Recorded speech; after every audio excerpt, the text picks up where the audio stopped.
Se nós tivermos quebra de hierarquia nas Forças Armadas, nós ficaremos sem Forças Armadas. E nesse caso, nós teremos invasões de países que estão cobiçando nossas riquezas, cobiçando nossos recursos, nossas commodities. E o Brasil é o mais cobiçado do planeta, porque é o mais rico. Nós temos tudo, o que os outros países já não têm. Quando alguém fala para você que o exército brasileiro não é o mesmo, que o exército brasileiro existem infiltrados, etc., eu posso garantir para você, o dia que ele tiver infiltração, ele acaba por quê? Porque se a gente não tiver a disciplina, ou se eles não tiverem disciplina, hierarquia, não tem como haver respeito da tropa. Outra coisa, uma força armada, ela é voltada para a guerra, para o combate bélico. O Brasil tem a segunda maior expressão militar das Américas. Ninguém sabe disso. E todas as pessoas com quem eu já conversei, eles fazem questão de não acreditar nisso. O brasileiro não tem autoestima coletiva. O brasileiro não tem autoestima de povo. O brasileiro, como povo, não tem orgulho de si mesmo. Esse que é o nosso problema. Forças Armadas é um conceito distante para a maioria dos brasileiros. Então, uma força armada precisa ter a sua linha de comando totalmente preservada. Agora,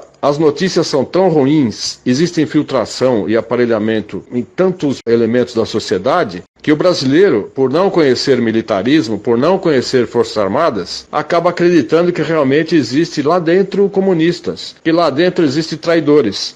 Vamos considerar o seguinte: digamos que exista algum general que pensa diferente, algum comandante de tropa que pensa diferente. Se existir isso, fatalmente ele será eliminado, porque na hora que tocar o rebu, na hora que for necessário as tropas todas estarem coesas sobre um único comando, que nesse caso é o alto comando do Exército ou o alto comando das Forças Armadas, o cara que estiver na frente ele vai ser devorado, vão passar com o tanque em cima dele. Então é necessário pensar o seguinte: quem entra para o Exército, ele de cara ele já fica sabendo que ali ele tem que responder pela hierarquia e pela disciplina, e esse é um conceito básico que fica entranhado dentro da mente, da moral, do coração do soldado. Aquele que se rebela morre. E é por isso que existe o artigo 357 do Código Penal Militar, que diz o seguinte: aquele que trair o país em tempos de guerra, e nós estamos em guerra, ele vai ser conduzido a um tribunal militar, um tribunal de exceção, corte marcial, e será condenado à morte. Então existe pena de morte no Brasil, pelo Código Penal Militar. Em caso de guerra, o traidor da pátria, seja ele civil ou militar, vai ser condenado à morte. Essa é a punição. Então, isso tudo está vigente.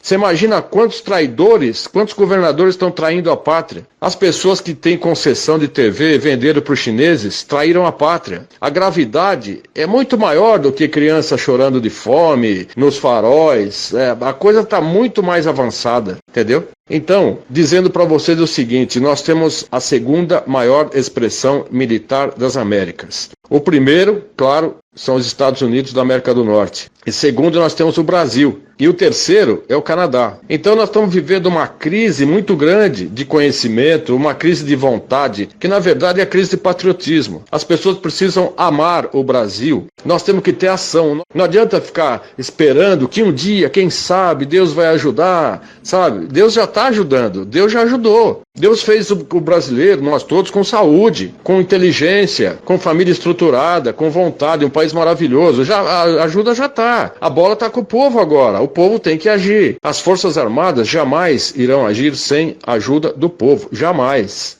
No Egito, aquela manifestação de 1,5 milhão, imagina você, só 1,5 milhão de egípcios na Praça Tahrir, no Cairo, eles ficaram ali dias e dias até que o exército entrou e destituiu o presidente. Eles conseguiram fazer. Foi o início da Primavera Árabe. Agora, aqui no Brasil, não adianta fazer essa manifestação no final de semana. O pessoal vai tudo contente, tirando selfie, sabe? Tudo alegre, carro de som. Quando você pede intervenção militar, a carranca do brasileiro tem que ser outra. Ele tem que ir com ódio, entendeu? E ele tem que entrar e pedir forças armadas, com clareza. Não adianta falar fora corrupção, porque a corrupção é totalmente impessoal. O cara fala fora corrupção e pega em quem? Não pega em ninguém. O político tá nem aí com coisa nenhuma. Entendeu?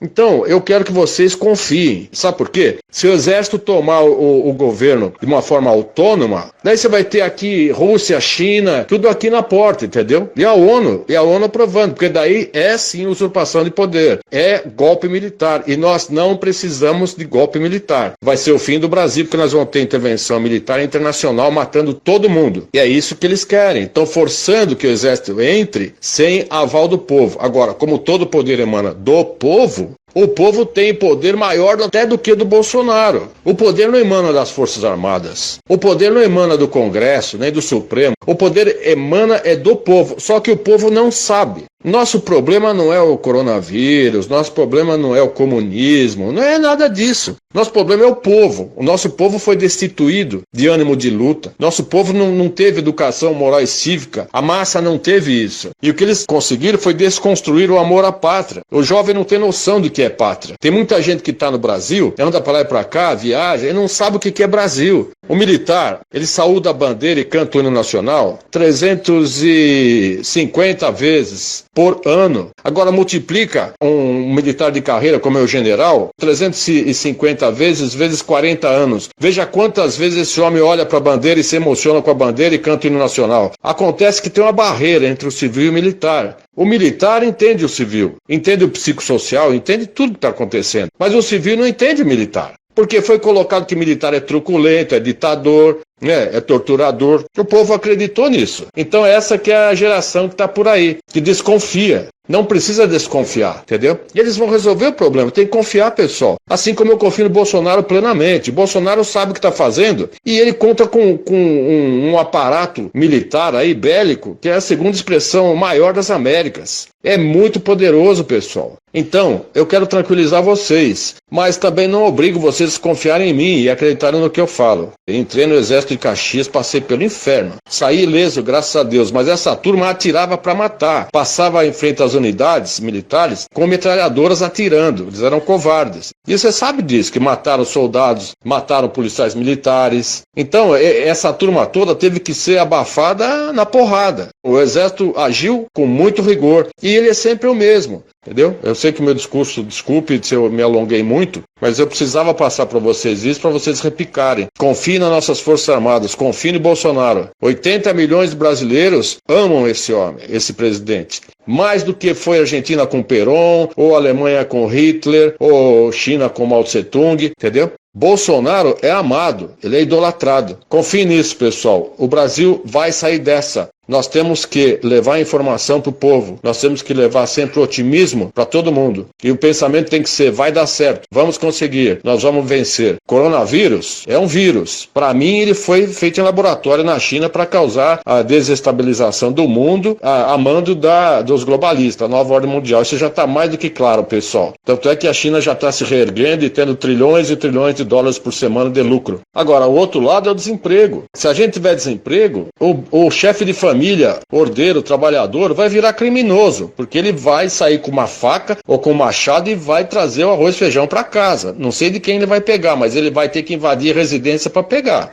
Então nós temos que pedir o quê? Forças Armadas. O clamor popular nunca foi tão necessário como agora.